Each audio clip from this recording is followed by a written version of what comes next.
"That's not my son's child," said the billionaire's parent. 4 years later, he saw twins who looked like him. The crisp autumn air carried the scent of caramel apples and fallen leaves across the Greenwich Fall Festival. Ryan Montgomery knelt to steady a small boy who had nearly tumbled while chasing a golden retriever puppy. His laughter died in his throat as the child looked up at him with a smile. There it was, unmistakable, the Montgomery dimple. The same distinctive indentation in the left cheek that appeared in every childhood photo of Ryan hanging in his mother's hallway. "Thanks, mister," the little boy said, his piercing blue eyes, Ryan's eyes, sparkling with excitement. A little girl, clearly the boy's twin, ran up beside him. "Ethan, you almost caught him," she exclaimed, the same dimple flashing as she smiled. Ryan couldn't breathe, couldn't move. These children, they looked exactly like him at that age. The same dark wavy hair, the same eyes, the same dimple. His heart slammed against his ribs as a familiar voice called out, "Emma, Ethan, come back here, you two." And then she was there, Lauren Hayes, slightly out of breath but radiant, wearing a simple sweater and jeans, her honey blonde hair tied back in a ponytail. 4 years had passed since he'd last seen her. 4 years since his mother had convinced him that Lauren was just another gold digger trying to trap him. When their eyes met, time stopped. Ryan felt the ground shift beneath him. "Lauren," his voice cracked. She paled. The twins looked up at the tall stranger with curious blue eyes, and that unmistakable Montgomery dimple that mirrored his own. Have you ever had a moment when your entire life changed in the blink of an eye? When everything you thought you knew suddenly shattered, revealing a truth so profound it left you breathless. So settle in, my sisters, as we witness how one chance encounter at a fall festival changed everything for Lauren, Ryan, and the children who deserve to know both their parents. "Mom," Emma asked, sensing the tension. "Who is this?" Ryan's gaze snapped to Emma at the word mom. Then back to Lauren, 1,000 questions in his expression. "This is," Lauren began, her voice failing her. "I'm Ryan Montgomery," he said, his eyes never leaving Lauren's face. "I'm an old friend of your mother's." A festival volunteer approached, taking the puppy from Ryan's arms. "Thanks for catching him. He's been escaping all day." The interruption broke the spell. Lauren gathered herself, squeezing the twins' shoulders. "We should go. It was good to see you, Ryan." "Wait," he said, the word almost desperate. "Please, can we talk?" Lauren hesitated, torn between the urge to protect her children from potential hurt and the knowledge that this moment had been inevitable from the day she discovered she was pregnant. "The twins need lunch," she said finally. "We were just about to find the food vendors." "I know a good place," Ryan said quickly. "Just a few blocks from here. Quiet. We could talk." Lauren looked down at Emma and Ethan, who were watching this exchange with undisguised curiosity. They deserved to know their father. She had always believed that, even when protecting them from the pain of rejection. "Okay," she agreed softly. "We can talk." Sisters, have you ever had a moment when your whole world changed in an instant? Drop a red heart if you've experienced a life-changing encounter. The cafe Ryan suggested was indeed quiet, tucked away on a side street with a garden patio where the twins could play within sight while the adults talked. Lauren ordered sandwiches for the children, though neither she nor Ryan had much appetite. They sat in silence for a long moment, watching Emma and Ethan examine a butterfly bush, their dark heads bent together in identical poses of concentration. "They're mine," Ryan said finally. It wasn't a question. "Yes," Lauren confirmed, meeting his gaze directly. "Emma and Ethan are your children." Ryan's eyes never left the twins. "They have the Montgomery dimple. My mother always said it was unmistakable. Appears in the left cheek when we smile. My father had it. I have it. They have a lot of you in them," Lauren said softly. "Not just physically. Ethan approaches problems the same way you do, methodical, analytical. And Emma has your focus, your determination." Ryan turned to her, his expression a mixture of wonder and pain. "Why didn't you tell me?" The question hung between them, waited with 4 years of absence. I tried, Lauren said, her voice steady despite the emotion threatening to overwhelm her. I came to your house that night to tell you about the pregnancy. Your mother and uncle were there instead. They accused me of lying, of trying to trap you. They threatened me. She took a deep breath. I wrote you a letter explaining everything. I guess you never received it. No, Ryan said quietly. I never did. I'm not surprised.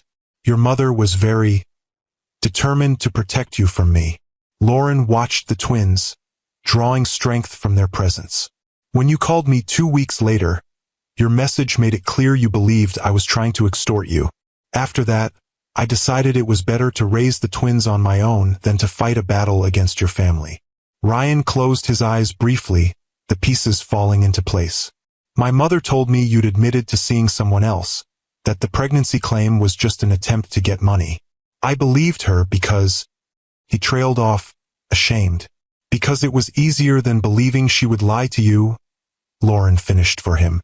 I understand. She's your mother. That's no excuse, Ryan said, looking up at her. I should have talked to you directly.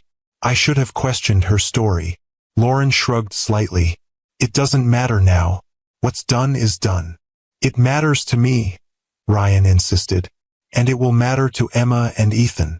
As Ryan watched the twins play, memories washed over him like waves. He remembered the first time he saw Lauren, at that charity gala 4.5 years ago. He had been bored, restless, trapped in another obligatory social event where people were more interested in his fortune than in him. Then she had appeared, literally bumped into him, spilling water down his custom tuxedo. I'm so sorry, she'd gasped, mortified, her honey-blonde hair escaping its elegant updo as she frantically dabbed at his jacket with a cocktail napkin. Instead of the irritation she clearly expected, Ryan had found himself laughing. Genuinely laughing for what felt like the first time in years. Don't worry about it. This might be the most interesting thing that happens at one of these events all year. She'd looked up then, her warm brown eyes meeting his, and something had shifted in his world. She wasn't like the polished socialites his mother kept introducing him to. There was something refreshingly genuine about her. The way she knelt to reassure the embarrassed child beside her. The lack of calculation in her gaze when she looked at him. I'm Ryan Montgomery, he'd said, extending his hand. Lauren Hayes, she'd replied, her handshake firm despite her embarrassment. And I really am sorry about your tuxedo. It's just a jacket, he'd shrugged. But I'd love to know more about the program you're supporting tonight. Her face had lit up as she explained her work as a pediatric nurse, her passion for helping children with chronic illnesses. Ryan had found himself captivated, not just by her beauty, but by her intelligence, her compassion, her complete lack of interest in his wealth or status. He'd asked for her number that night, half expecting her to refuse. To his surprise and delight, she'd written it on a napkin, adding with a smile, just in case you need to send me the dry cleaning bill. Their first date had been coffee at a small shop near the children's clinic where she worked. Ryan had arrived early, nervous in a way he hadn't been since high school. Lauren had appeared in simple jeans and a sweater, her hair pulled back in a ponytail, looking nothing like the elegant woman from the gala, and somehow even more beautiful. They talked for hours, about everything and nothing. About her childhood in rural Ohio, about losing her parents in a car accident, about rebuilding her life in New York, about his passion for renewable energy, his dreams of making a real difference in the world, his complicated relationship with his mother. Coffee had led to dinner the following week, dinner to long walks along the Connecticut shoreline. Ryan had found himself sharing thoughts and feelings he'd never voiced to anyone. His loneliness despite his success, his exhaustion with the expectations that came with the Montgomery name, his fear that he would never find someone who saw him for himself rather than his fortune. Lauren had listened without judgment, offering insights that cut through his defenses with gentle precision. She challenged him, made him laugh, saw past the billionaire CEO to the man beneath. Their relationship had developed in private, away from the scrutiny of society pages and his mother's watchful eye. Weekend getaways to a secluded cabin in the Berkshires, quiet dinners and hidden bistros where no one recognized him, Nights spent talking until dawn in her modest cottage, surrounded by books and warmth and a sense of home he'd never found in his mansion. For 6 months, Ryan had been happier than he'd ever been. And then, on a crisp autumn evening much like this one, everything had changed. "Mom, can we have ice cream?" Ethan's voice pulled Ryan back to the present. The twins had finished exploring the garden and now stood beside their table, eyes hopeful. Lauren checked her watch. "It's almost time for your naps, but I suppose a small one wouldn't hurt." "Yes." Emma pumped her fist in victory. "Can Mr. Montgomery come with us?" Ryan's heart clenched at the formal address. These were his children, yet they called him Mr. Montgomery. "If he'd like to," Lauren said carefully, glancing at Ryan. "I'd love to," he said, his voice rough with emotion. As they walked to the ice cream shop down the street, Ryan found himself studying the twins, cataloging every detail. Emma was slightly taller, more serious, her movements deliberate and graceful. Ethan was all energy, bouncing on his toes, asking questions about everything they passed. Both had his eyes, his hair, his dimple, but Lauren's warmth, her openness, her quiet strength. "What's your favorite flavor?" he asked them, desperate for any scrap of information about these children he should have known from birth. "Chocolate chip," Ethan declared without hesitation. "Strawberry," Emma said more thoughtfully, "but sometimes vanilla with sprinkles." Such simple things to know about your own children. Ryan felt the weight of 4 lost years pressing down on him like a physical burden. At the ice cream shop, he watched as Lauren helped the twins with napkins, with drips, with the easy routine of a mother who had done this 1,000 times before. Alone. She caught him watching and gave a small, sad smile that broke his heart all over again. "They're amazing," he said quietly as the twins focused on their treats. "You've done an incredible job with them." "Thank you," she replied simply. "They made it easy. They're good kids." Ryan hesitated, searching for words adequate to the moment. "I want to be part of their lives, not just occasional visits. I want to be their father in every way that matters." She studied him, her expression guarded. "And what about your mother? Your family? The people who drove me away, who made me feel like I had to protect my babies from their judgment and cruelty?" Ryan's jaw tightened. "My relationship with my mother will have to change. She lied to me, kept me from my children. That's unforgivable." "She thought she was protecting you," Lauren said, surprising him by defending Eleanor. "In her own misguided way, she was trying to shield you from what she saw as a threat." "That doesn't excuse what she did," Ryan insisted. "What she took from all of us." Lauren was quiet for a moment, watching the twins. "No, it doesn't. But they're your family, Ryan. And now they're Emma and Ethan's family too. Someday, the children might want to know their grandmother, regardless of what happened between us." Ryan studied her with new appreciation. "You've always been the better person, Lauren. Even now, after everything they put you through." "Not better," she corrected him. "Just focused on what matters.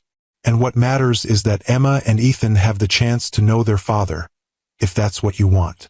"It is," Ryan said without hesitation. "More than anything." Lauren nodded, a decision made. "Then come back to our hotel for dinner tonight. We can talk more, and you can start getting to know them properly." Relief washed over Ryan's face. "Thank you. I'll be there." As the twins finished their ice cream, chattering about the puppy they'd chased and the butterfly bush in the cafe garden, Ryan felt a sense of rightness settle over him. These children were his, not just in their appearance or mannerisms, but in some deeper, more fundamental way that he couldn't quite articulate. And Lauren, watching her with the twins, seeing the quiet strength and boundless love with which she'd raised them alone, Ryan realized that his feelings for her had never truly faded. They had been buried beneath hurt and misunderstanding, but they were still there, still real. The question was whether she could ever forgive him for failing her when she needed him most. That evening, Ryan stood outside Lauren's hotel room, a gift bag in each hand. He'd spent the afternoon in a daze, canceling meetings, rearranging his schedule, and shopping for presents that might begin to bridge the 4-year gap between him and his children. He'd chosen carefully. A set of dinosaur figurines for Ethan, Lauren had mentioned his collection, and an art set for Emma. Apparently she loved to draw. Nothing extravagant, nothing that might seem like he was trying to buy their affection. Just thoughtful gifts that showed he was listening, that he cared. His hand shook slightly as he knocked on the door. What if the twins rejected him? What if Lauren had changed her mind? What if... The door swung open, and Emma stood there in pajamas decorated with stars. Her dark hair damp from a bath, her blue eyes, his eyes, regarding him with solemn curiosity. "Mom said you're coming for dinner," she said. "We ordered pizza." "That sounds perfect," Ryan replied, his voice thick with emotion. "May I come in?" Emma nodded, stepping back to let him enter. The hotel suite was modest but comfortable. A small sitting area with a table set for 4, a television playing a cartoon with the volume low, toys and books scattered across the sofa. Ethan appeared from the bedroom area, also in pajamas, his decorated with dinosaurs. "Hi, Mr. Montgomery. Did you bring presents?" he asked, eyeing the gift bags with undisguised interest. "Ethan," Lauren admonished gently, emerging from the kitchenette with plates in hand. "That's not polite." "It's okay," Ryan assured her. "And yes, I did bring something for each of you. I hope that's all right." Lauren's expression softened. "Of course. That was thoughtful of you." The twins accepted their gifts with excitement, tearing into the tissue paper with the unbridled enthusiasm only children can muster. Their delight at the simple presents made Ryan's chest ache with a mixture of joy and regret for all the birthdays and Christmases he had missed. "Dinosaurs!" Ethan exclaimed, immediately beginning to name each species with impressive accuracy. "Look, Mom!" Emma held up the art set reverently. "It has watercolors and colored pencils." "Those are wonderful gifts," Lauren said, meeting Ryan's gaze over the children's heads. "What do you say to Mr. Montgomery?" "Thank you," they chorused. "You're very welcome," Ryan replied. "And please call me Ryan." A knock at the door announced the arrival of the pizza, and they settled around the small table for dinner. The conversation flowed more easily than Ryan had dared to hope, the twins eager to tell him about their school, their friends, their favorite books and games and movies. He soaked up every detail like a man dying of thirst, asking questions, listening intently, storing away each precious fact about these remarkable children who were his own flesh and blood. "Do you really build things that help the planet?" Ethan asked between bites of pepperoni pizza. Ryan glanced at Lauren, surprised. "Yes, I do. My company develops renewable energy technology, wind farms, solar arrays, that sort of thing." "Mom says that's why you live far away," Emma said matter-of-factly. "Because you have important work helping the planet." Ryan's gaze met Lauren's across the table, gratitude washing over him. Despite everything, she had given the twins a positive image of their absent father. "Your mom is right about the work being important," Ryan said carefully. "But I didn't know about you too. If I had, I would have been there. Nothing is more important than being a father to you." The twins exchanged one of those silent communications that only they seemed to understand. Then Emma, ever the spokesperson, asked the question Ryan had been dreading. "Are you our dad?" The room went still. Lauren set down her pizza slice, her expression a mixture of concern and resignation. "Yes," Ryan said simply, his voice steady despite the emotion threatening to overwhelm him.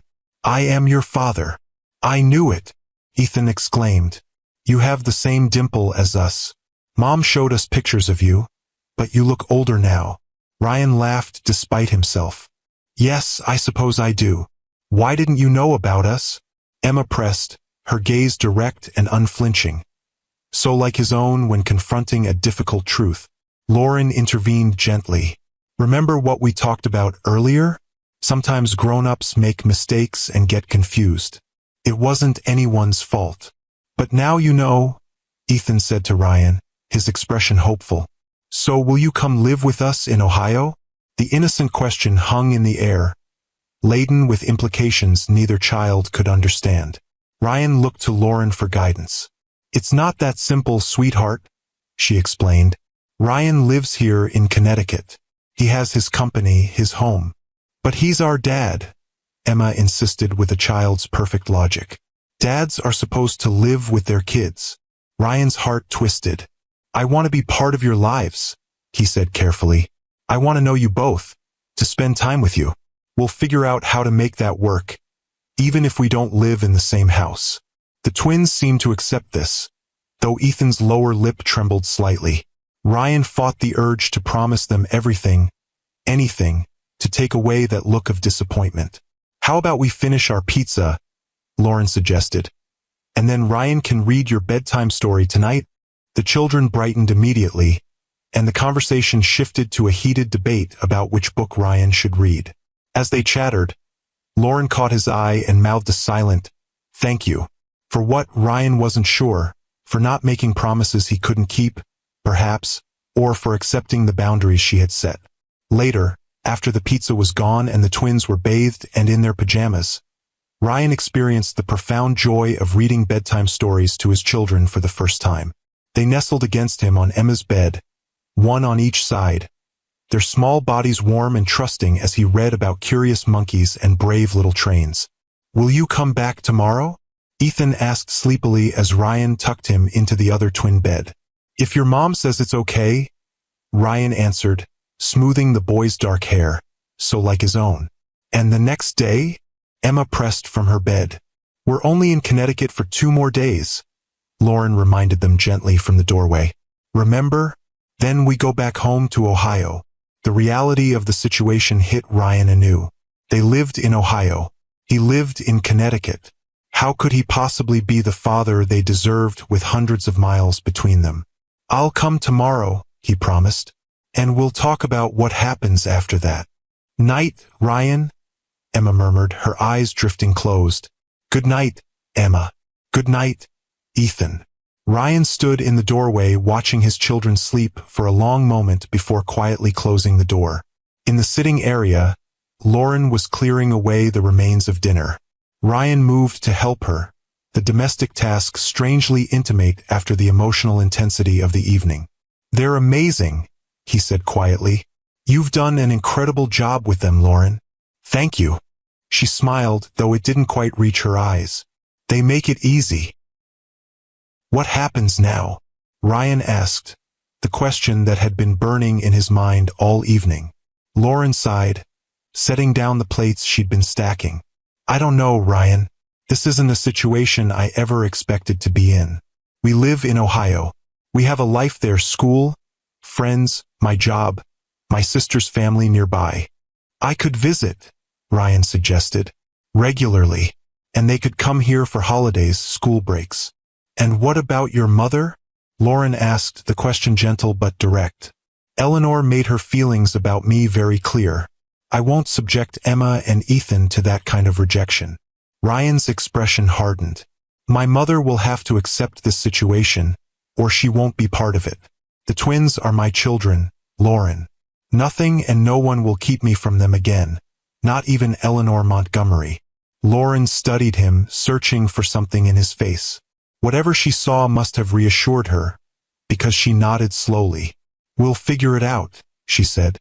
"For the twins' sake." "For all our sakes," Ryan corrected softly. As he left the hotel that night, Ryan felt both lighter and heavier than he had in years. The joy of finding his children, of seeing the remarkable people they were becoming, was tempered by the weight of responsibility and the knowledge of all he had missed. And tomorrow, he would have to confront his mother about the lies that had cost him 4 irreplaceable years of his children's lives. The Montgomery estate was silent as Ryan's car crunched up the gravel driveway. The Georgian mansion loomed against the morning sky, its elegant proportions and manicured grounds a testament to old money and careful preservation. Once Ryan had been proud of this legacy.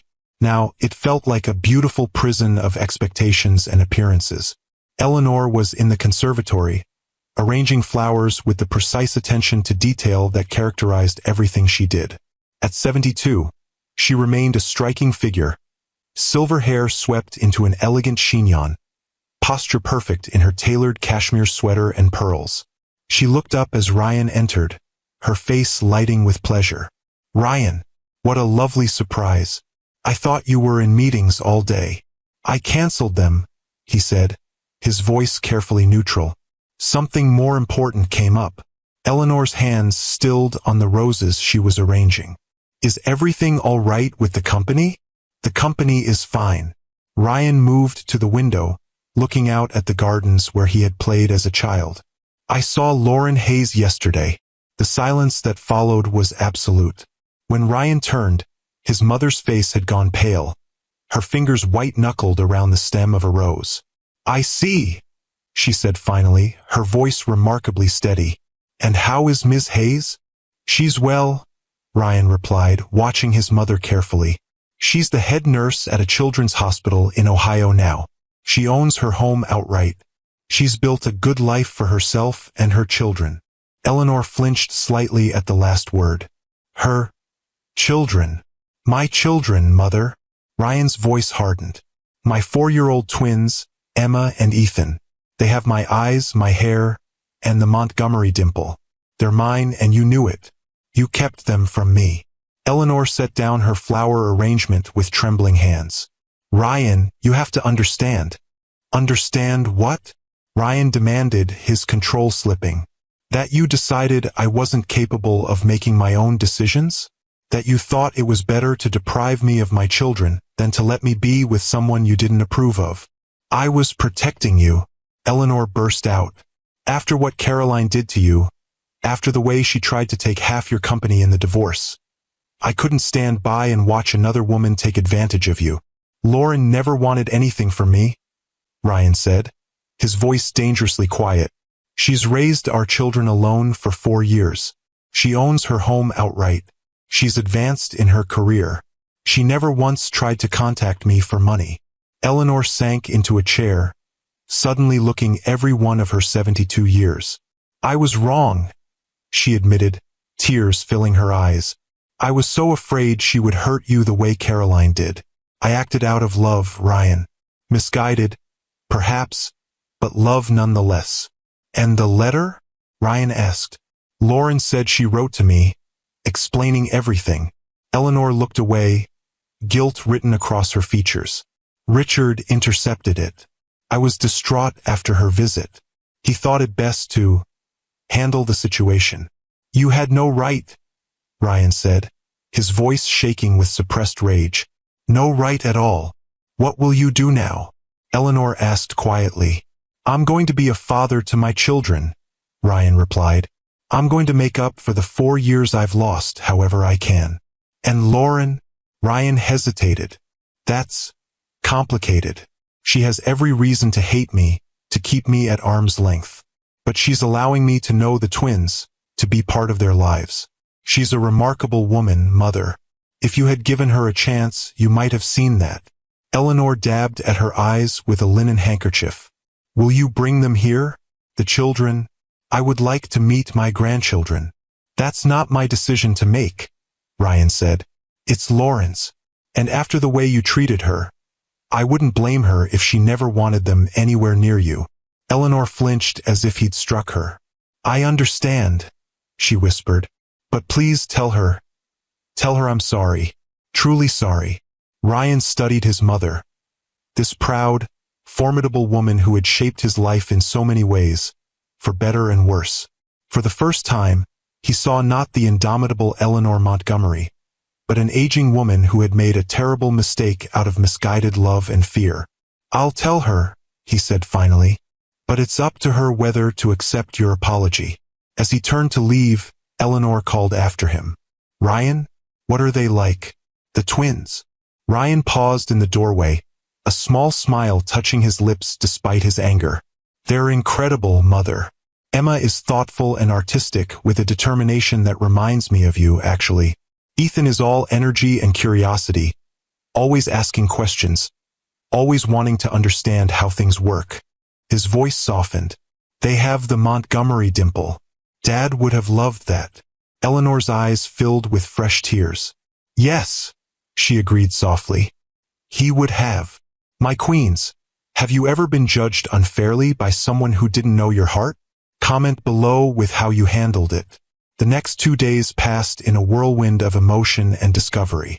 Ryan spent every available moment with the twins and Lauren, learning their routines, their preferences, their small rituals that made up a family life. He took them to the aquarium, to the park, to a children's museum, storing up memories to sustain him through the separation to come. Because they would be separated. Lauren had a life in Ohio, a home, a career, a support system. Ryan had his company in Connecticut, responsibilities to thousands of employees, projects that couldn't simply be abandoned. The logistics of parenting across hundreds of miles loomed as a daunting challenge. On their final evening together, after the twins were asleep, Ryan and Lauren sat on the hotel room balcony, the October night cool around them. "I've been thinking," Ryan said, breaking the comfortable silence. "I could open a regional office in Columbus. We've been considering expansion in the Midwest anyway. I could split my time, part of each month there, part here." Lauren looked surprised. "You'd do that?" "In a heartbeat," Ryan said without hesitation. "I've already missed 4 years, Lauren. I don't want to miss another day if I can help it." She studied him in the dim light. "And your company? Your responsibilities here?" "I have a good executive team. Modern technology makes remote work possible. And frankly, nothing is more important than being a father to Emma and Ethan." He hesitated. "And maybe we could see where things stand between us too." Lauren's expression softened. "Ryan, I know it's complicated," he said quickly. "I know I hurt you, even if it wasn't intentional. I know trust has to be rebuilt. But the feelings I had for you, they never really went away. These past few days, seeing you with the twins, understanding the strength it took to build a life for them on your own. I admire you more than ever." "I never stopped caring for you," Lauren admitted quietly. "Even when I thought you had rejected us, there was a part of me that couldn't let go. But caring isn't enough, Ryan. We have the twins to consider now. Their stability, their happiness has to come first." "I agree completely," Ryan said. "Which is why I want to do this right. Take it slow, be thoughtful about every step. But Lauren, I want a chance. A chance to be the father they deserve, and maybe someday to be the man you deserve too." Lauren was quiet for a long moment, the distant sounds of the city a gentle backdrop to their conversation. "One step at a time," she said finally. "Let's focus on establishing a routine for you and the twins first. The rest, we'll see." It wasn't everything Ryan had hoped for, but it was a beginning, a chance. And after 4 lost years, a chance was all he could ask for. The next morning, saying goodbye to the twins at the airport was one of the hardest things Ryan had ever done. Emma was stoic, her small face serious as she hugged him tightly. Ethan cried openly, clinging to Ryan's neck and asking again why he couldn't come with them to Ohio.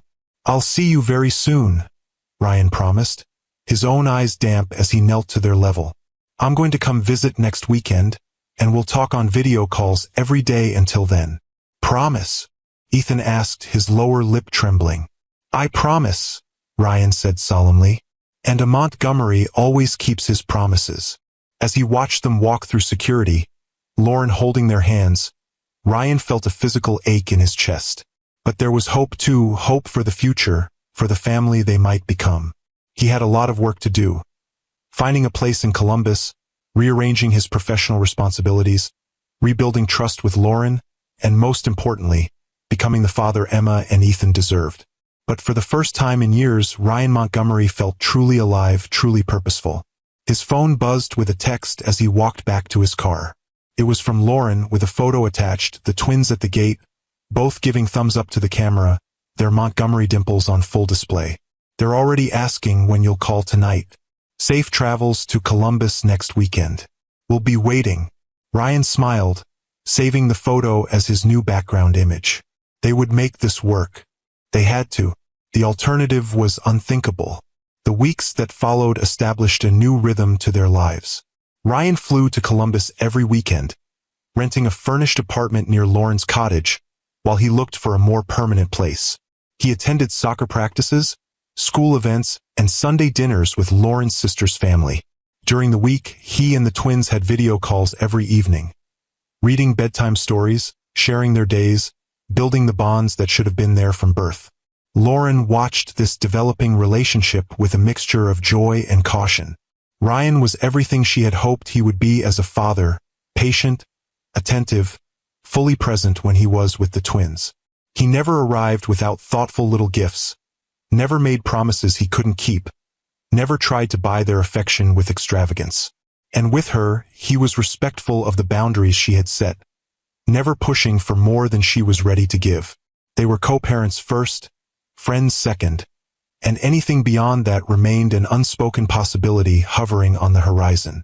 By Thanksgiving, Ryan had purchased a home in Columbus, not too close to Lauren's cottage, but near enough that he could be fully involved in the twins' daily lives when he was in town.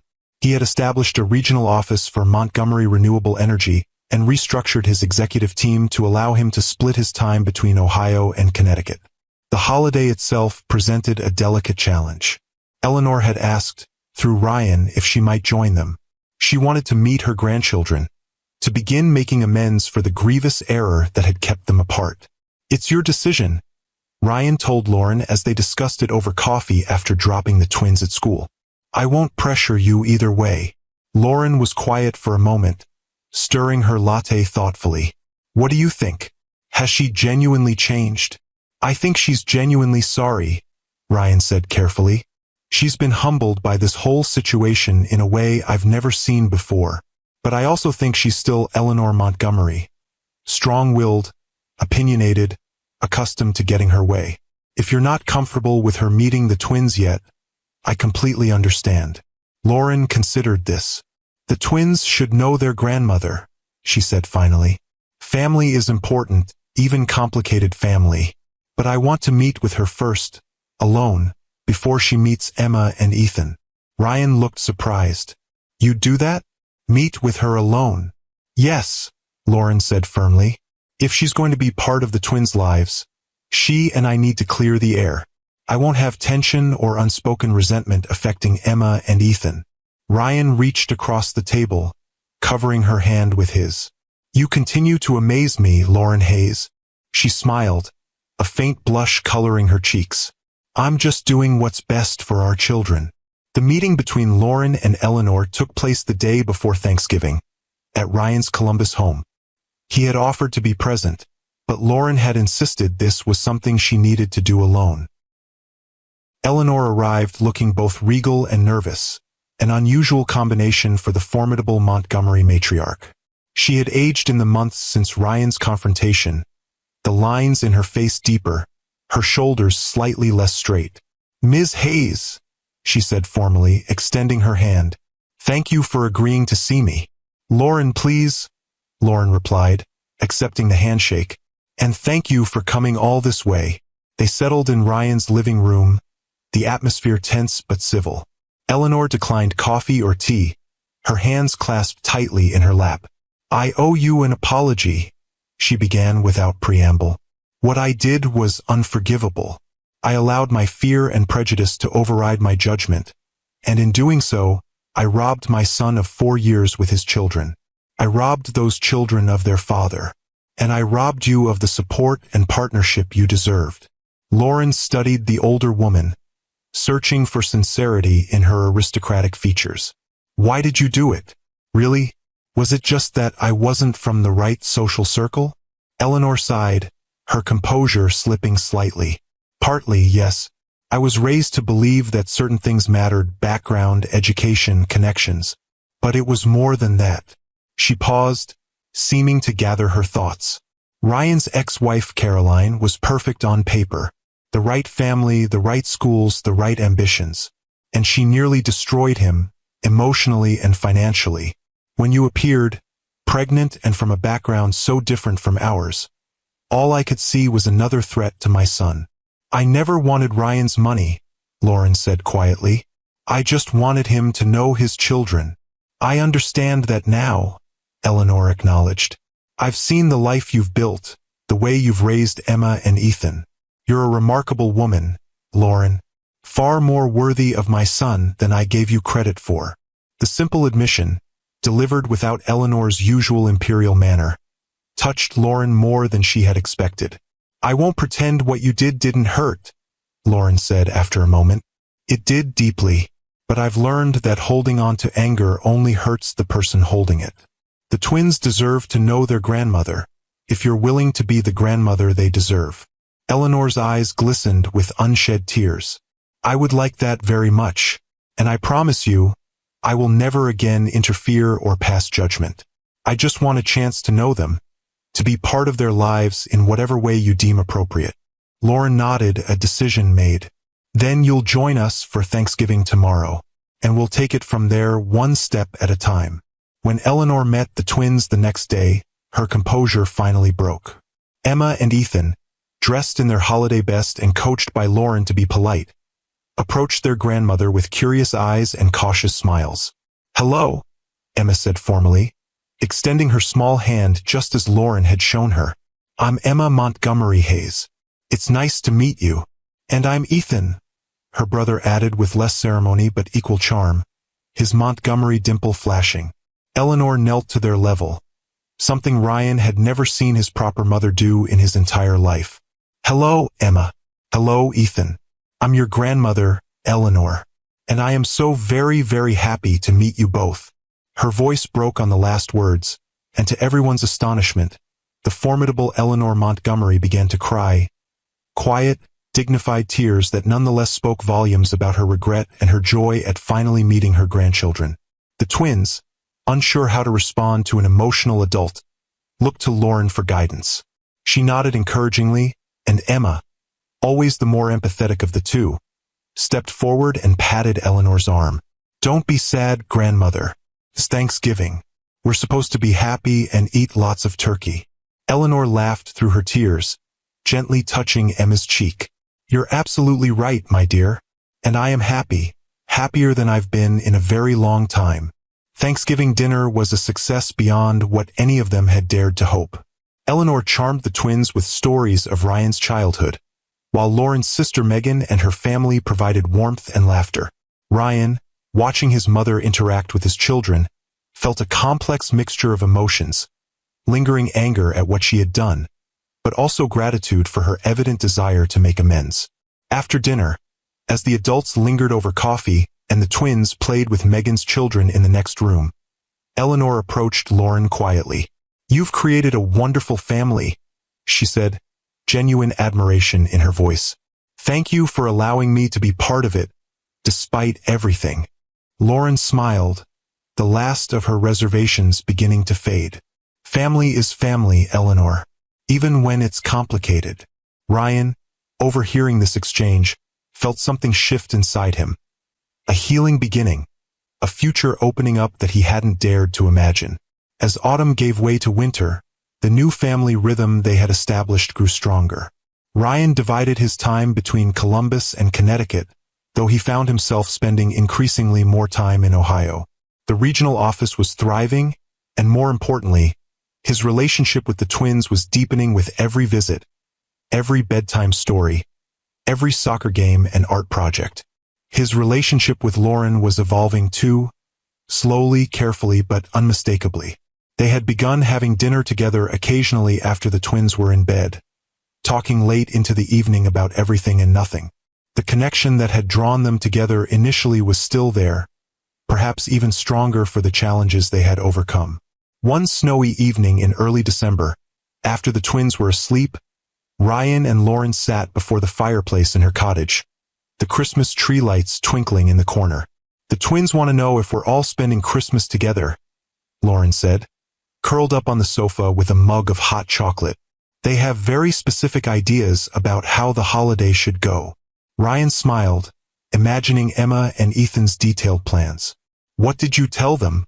That we'd figure it out together, Lauren replied. They also asked if you and I are going to get married, like their friend Zoe's parents did after they got back together. Ryan nearly choked on his coffee. They did? What did you say to that? Lauren laughed softly at his expression. I told them that grown-up relationships are complicated, and that right now we're focusing on being the best parents we can be. A diplomatic answer, Ryan acknowledged, his heart racing slightly. But not really an answer. Lauren met his gaze steadily. No, I suppose it wasn't.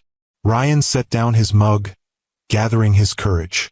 Lauren, these past months, getting to know the twins, rebuilding our connection, they've been the happiest of my life.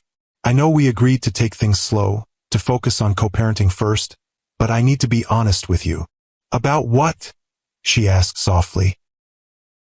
I'm in love with you, Ryan said simply. I think I always have been, even during those 4 years apart.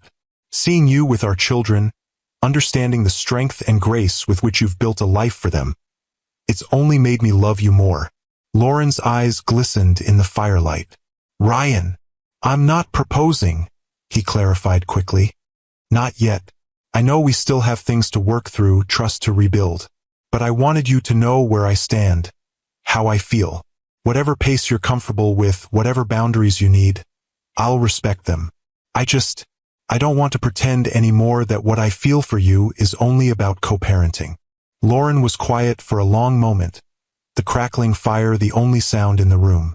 Then she set down her mug and moved closer to him on the sofa. I've been afraid, she admitted, her voice barely above a whisper. Afraid to trust again, afraid of being hurt. But the truth is, I never stopped loving you either, Ryan. Even when I thought you had rejected us, there was a part of my heart that was still yours. Ryan reached for her hand, his thumb tracing gentle circles on her palm. So where does that leave us? Moving forward, Lauren said, a smile spreading across her face. Together, one step at a time. When he kissed her, it felt like coming home. Like the 4 years of separation had been nothing but a brief interruption in a story that was always meant to continue. Christmas approached with mounting excitement from the twins. Ryan had moved temporarily into Lauren's guest room for the holiday week, wanting to be fully present for all the festivities. Eleanor would be joining them for Christmas dinner, along with Lauren's sister and her family. A blending of their worlds that would have seemed impossible just months before. On Christmas Eve, after an evening of cookie decorating and reading The Night Before Christmas, Ryan helped Lauren place the last of the presents under the tree, while the twins slept upstairs, visions of sugar plums presumably dancing in their heads. I have something for you, Ryan said quietly, pulling a small wrapped box from his pocket. I'd like you to open it tonight, rather than tomorrow with everyone else. Lauren looked surprised but accepted the gift. Should I open it now? Ryan nodded, suddenly nervous. Please. She unwrapped the package carefully, revealing a velvet jewelry box. Inside was not a ring, as she had half feared, half hoped, but a beautiful silver locket. When she opened it, she found a tiny family photo on one side, the 4 of them at Thanksgiving, laughing together, and an inscription on the other. Our family, our future. All my love, Ryan. It's beautiful, Lauren said, her eyes filling with tears. It's a promise, Ryan explained, taking her hands in his. A promise that whatever the future holds, we'll face it together, as a family. I'm not rushing you, Lauren. If you're ever ready for more, I'll be here. But for now, I just want you to know that you and the twins are my world, my home, my heart. Lauren touched the locket gently, then looked up at him with such love in her eyes that Ryan felt his heart might burst. Help me put it on? As he fastened the clasp around her neck, his fingers brushing against her skin, Ryan felt a sense of rightness, of completion. Whatever challenges lay ahead, and there would be many, he knew, they would face them together. The next morning, Christmas Day dawned bright and clear, the world outside transformed by a fresh blanket of snow. Ryan was awakened at an ungodly hour by 2 extremely excited children bouncing on his bed. Wake up! It's Christmas! Ethan shouted, practically vibrating with anticipation. Santa came, Emma added, pulling at Ryan's hand. Come see. Ryan allowed himself to be dragged downstairs, where Lauren was already in the kitchen making coffee, looking adorably rumpled in her pajamas and robe. The locket gleamed at her throat, and she touched it unconsciously when she saw him, a smile lighting her face. Merry Christmas, she said, handing him a steaming mug. Merry Christmas, he replied, resisting the urge to kiss her in front of the twins. They were taking things slowly, after all. The morning passed in a blur of torn wrapping paper, exclamations of delight, and the pure, uncomplicated joy that only children on Christmas morning can generate. Ryan found himself watching Lauren as much as the twins, his heart full to bursting with love for this family that was finally, truly his. After the presents were opened and breakfast was eaten, the twins settled in to play with their new toys while Ryan and Lauren cleaned up the kitchen together. "I have something for you too," Lauren said, reaching into her robe pocket. "I was going to wait, but, well, it seems like the right moment." She handed him a small envelope. Inside, Ryan found a key. "It's to the cottage," Lauren explained, a hint of nervousness in her voice. "I thought maybe after the holidays you might want to move in? Properly, I mean, not just the guest room." Ryan stared at the key, then at Lauren, his heart racing. "Are you sure? I don't want to rush you or the twins." "I'm sure," Lauren said, stepping closer to him. "The twins already think of this as your home, and so do I. We've lost 4 years, Ryan. I don't want to lose any more time being cautious when what I really want is for us to be a family, in every way." Ryan pulled her into his arms, the key clutched tightly in his hand. "I love you, Lauren Hayes. You and those amazing children upstairs are the best gifts I could ever receive." "We love you too," Lauren whispered against his chest. "All of us." When Eleanor arrived for Christmas dinner that afternoon, she noticed the change immediately. The way Ryan and Lauren moved in sync around the kitchen, the casual touches, the shared glances full of meaning. She said nothing, but her eyes glistened with tears when she saw the locket around Lauren's neck, and later, when she caught Ryan kissing Lauren under the mistletoe when they thought no one was looking.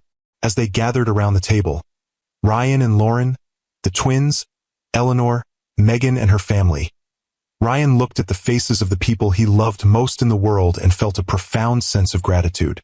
For months ago, he had been a successful but lonely man, cut off from the most important part of himself without even knowing it. Now he was surrounded by love, by family, by the kind of wealth that couldn't be measured in dollars or stock options. Sisters, tag someone who showed incredible courage when facing their past. And if you're enjoying this journey, subscribe to join our storytelling family. Winter melted into spring, and with the changing seasons came new beginnings. Ryan moved into the cottage officially in January, his presence filling the home with a completeness that Lauren hadn't realized was missing. The twins thrived with both parents under one roof, their already sunny natures blooming further with the security of their united family.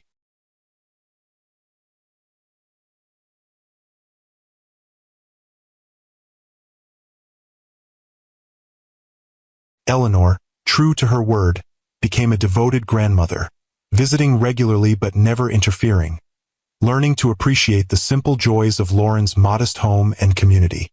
She even began volunteering at the children's hospital where Lauren worked, her organizational skills and formidable fundraising abilities proving invaluable to the pediatric ward. By April, Ryan had restructured his company further, making the Columbus office his primary base and traveling to Connecticut only when absolutely necessary. He had also begun looking at local schools for the twins, wanting them to have the best education possible while still maintaining the warmth and normalcy of their current life. One evening, as they walked along the bike path near their home, the twins racing ahead on their new bicycles, with training wheels for Ethan, who was still mastering the skill, Ryan broached a subject that had been on his mind for weeks. "I've been thinking about the future," he said, his hand warm in Lauren's as they strolled in the spring sunshine. "About what's best for the twins, for all of us." "What kind of thinking?" Lauren asked, a hint of wariness in her voice. "Good thinking," Ryan assured her with a smile. "I want to establish a trust for Emma and Ethan's education.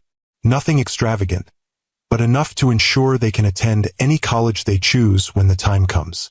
Lauren nodded slowly. "That seems reasonable. What else?" "I'd like to put the cottage in both our names," Ryan continued. "And I want to talk about making things official. Between us, I mean." Lauren stopped walking, turning to face him. "Ryan Montgomery, are you proposing to me on a bike path while our children are potentially crashing into trees up ahead?" Ryan laughed, pulling her close. No, I am not. When I propose, and I will, Lauren, make no mistake about that, it will be properly romantic and memorable. This is just opening the conversation, letting you know where my head is. Lauren's expression softened. And where is your head, exactly? Firmly and irrevocably with my heart, Ryan said simply. With you and the twins. With our family. I want to make it permanent, Lauren. I want to be your husband, not just your co-parent and housemate. But only when you're ready. Lauren stood on tiptoe to kiss him, her arms winding around his neck. I'm ready, she whispered against his lips. I've been ready for a while now. Ryan's heart soared, but before he could respond, twin voices interrupted their moment. They're kissing again, Ethan called from up the path. That means they love each other, Emma informed her brother with the wisdom of her nearly 5 years. Mom says it's a grown-up way of showing affection. Ryan and Lauren broke apart, laughing. Out of the mouths of babes, Ryan murmured, taking Lauren's hand again as they continued down the path toward their children. The perfect proposal Ryan had promised came on a warm evening in early December, exactly 1 year after he had given Lauren the locket. The twins were central to his plan, their excitement barely contained as they helped prepare for the special night. Lauren returned from her shift at the hospital to find the cottage transformed. Twinkling lights strung across the ceiling, candles flickering on every surface, and a trail of rose petals leading from the front door into the living room. Emma and Ethan, dressed in their holiday best, waited solemnly at the end of the trail. What's all this? Lauren asked, her heart beginning to race as she set down her purse. It's a surprise, Mommy, Emma said, taking her hand. You have to follow us. Ethan took her other hand, practically bouncing with excitement. We've been practicing all day. They led her into the living room, where the Christmas tree glowed with soft lights, and Ryan stood waiting in a suit, his expression a mixture of love and nervous anticipation. What's going on? Lauren asked, though she had begun to suspect. Ryan stepped forward, taking her hands from the twins. Lauren Hayes, 1 year ago today, I gave you a locket with a promise that whatever the future held, we would face it together as a family. That promise has been the guiding star of my life ever since. He nodded to the twins, who stepped forward importantly. Emma held a small velvet box, while Ethan clutched a handmade card. We helped pick it out, Emma announced, opening the box to reveal a beautiful diamond ring. Elegant but not ostentatious, exactly Lauren's taste. And I made this, Ethan added, handing Lauren the card. Inside, in his careful kindergarten printing, were the words, "Please marry our dad." Tears filled Lauren's eyes as she looked from the card to the ring to the 3 faces watching her with such hope and love. Ryan took the ring from Emma and knelt before Lauren. For years ago, we lost each other through misunderstanding and interference. But fate brought us back together, gave us a second chance. Every day since then has confirmed what I've always known in my heart, that you are the love of my life, the mother of my children, the partner I want by my side through everything life brings.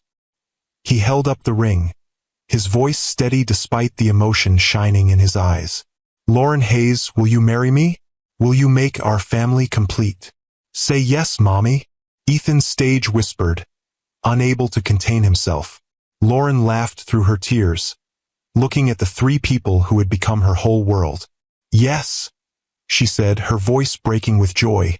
Yes, I'll marry you.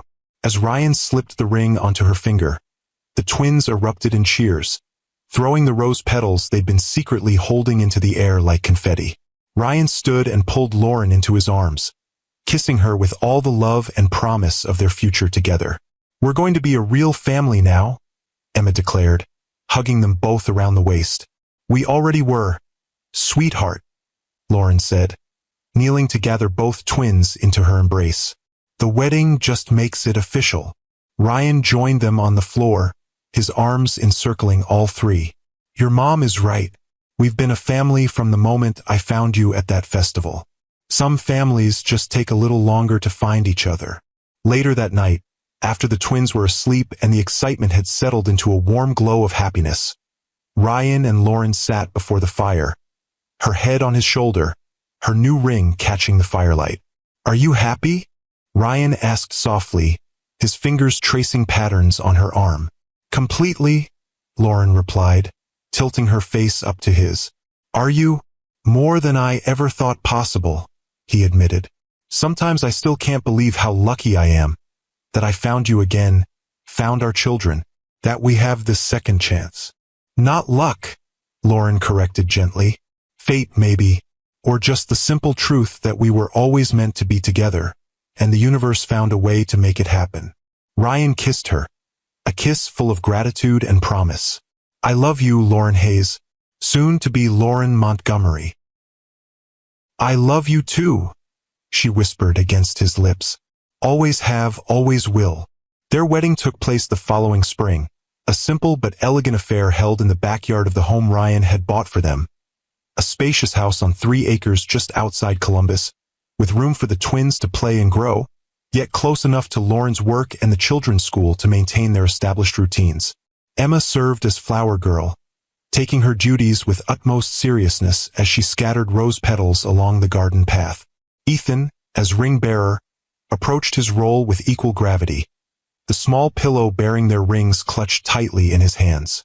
Lauren was radiant in a simple ivory gown, her honey blonde hair swept up with small flowers woven through the elegant style.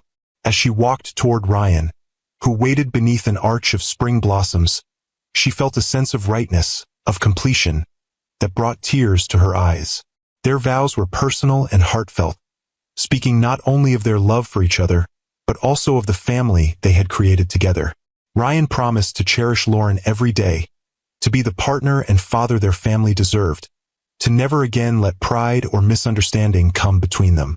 Lauren vowed to trust in their love, to face challenges together rather than alone, to build a home filled with joy and acceptance. When the minister pronounced them husband and wife, the twins cheered louder than anyone, rushing forward to embrace their parents before Ryan had even finished kissing his bride. The reception was joyful and relaxed. Close friends and family gathered to celebrate not just a marriage but the healing of a family once fractured by misunderstanding. Eleanor, elegant in pale blue, gave a tearful toast about second chances and the wisdom that comes from acknowledging one's mistakes. "To Ryan and Lauren," she concluded, raising her glass, "and to Emma and Ethan who brought us all together. May your lives be filled with the love and joy you've shown me is possible, even after great mistakes." As the evening progressed, Ryan found a moment alone with his mother on the terrace, watching as Lauren danced with the twins, all 3 laughing as they twirled beneath the string lights. "Thank you," he said quietly, "for everything you've done to make today special, for accepting Lauren and being such a wonderful grandmother to the twins."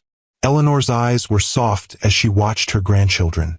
"I should be thanking you, Ryan, for forgiving me when I didn't deserve it, for allowing me to be part of this beautiful family despite what I did." "We all make mistakes," Ryan said, his gaze returning to his new wife and children. "What matters is how we make amends, how we grow from them." Eleanor nodded, patting his hand. "You've grown into a remarkable man, Ryan, a better person than I ever was. Your father would be so proud of you, of the company you've built, yes, but more importantly, of the family you've created. That's the true Montgomery legacy." Later, as Ryan and Lauren shared their first dance as husband and wife, he held her close, breathing in the scent of her hair, the feel of her in his arms. "Happy?" he murmured against her temple. "Perfectly," she replied, her arms tightening around his neck. "Though I do have some news that might make today even more special." Ryan pulled back slightly to look at her face. "What news?" Lauren's eyes sparkled with joy and secret knowledge. "I was going to wait until after the honeymoon to tell you, but I'm pregnant, about 8 weeks along." Ryan stared at her in wonder, his heart seeming to stop and then race forward. We're having a baby?" Lauren nodded, her smile radiant. "The twins are going to have a little brother or sister around Thanksgiving. Are you happy?" In answer, Ryan lifted her off her feet, spinning her gently as joy overwhelmed him. "Happy doesn't begin to cover it," he said when he set her down. his voice rough with emotion. "I get to be there from the beginning this time, for everything." "For everything," Lauren agreed, reaching up to touch his face. "No more missed moments. No more separation. Just us, together the way we were always meant to be." As they continued their dance, Ryan held his wife close, marveling at the journey that had brought them here. From a chance meeting at a charity gala, through heartbreak and separation, to a fateful encounter at a fall festival, and now to this perfect moment of promise and new beginnings. In the years that followed, the Montgomery family thrived.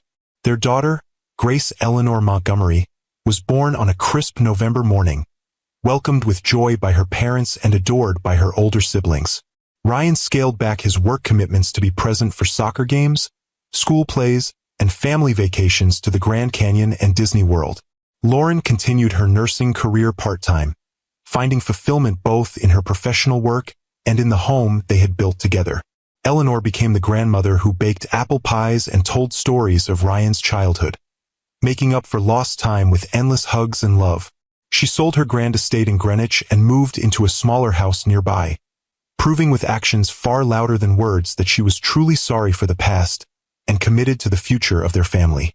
Most importantly, every night the twins would run into their parents' room for goodnight kisses, calling out, "Mommy, Daddy," with pure joy, little Grace toddling behind them as soon as she could walk.